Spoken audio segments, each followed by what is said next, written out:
ကျွန်တော်တို့ကန်ကြီးမဖရားရဲ့ငကယုံကန်ကြီးမဖရားစီတော်ဝင်းထဲမှာရှိတဲ့ငကယုံဖရားဟော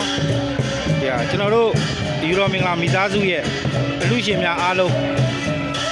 ကန်ဆယ်ခြင်းကုသိုလ်တော်ဖြစ်ပါတယ်เนาะကန်ဆယ်ခြင်းကုသိုလ်တော်ပါကန်ထဲမှာရှိနေတဲ့ရေတွေကိုကန်ထဲမှာရှိနေတဲ့ရေ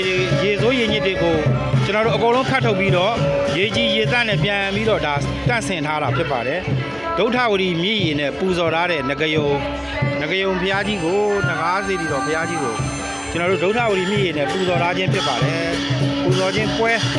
မင်္ဂလာဖြစ်ပါတယ်အတူတော်ဖြစ်ပါတယ်ကျွန်တော်တို့အယူတော်မင်္ဂလာမိသားစုများခဏသားသမီးတို့ရဲ့ကုသိုလ်ကောင်းမှုအတူတော်များကိုအတူတော်များနဲ့အတူ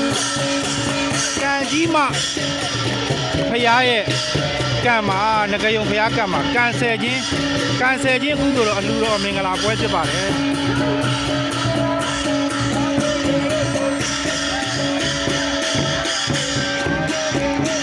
ငကားဆက်တိုက်ဆက်များကိုလည်းကျွန်တော်တို့ငကားဆက်တိုက်ဆက်များကိုလည်းကုသိုလ်အမြတ်ပေးပါတယ်ဒီကုသိုလ်ကောင်းမှုစုကိုငကားဆက်တိုက်ဆက်များအားလုံးသက်ဆိုင်သူများအားလုံးခொနည်းသားသမီးများအားလုံးကုသိုလ်ကောင်းမှု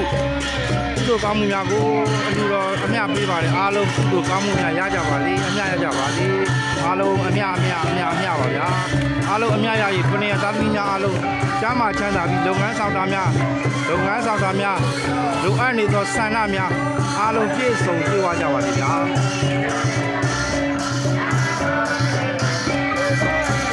ကျွန်တော်တို့ယူတော်မင်္ဂလာမိသားစုနဲ့ခொနည်းသားသမီးတို့ရဲ့အလူတော်များဖြစ်ပါတယ်ဒီတော့ကုသိုလ်တော်ပွဲဖြစ်ပါတယ်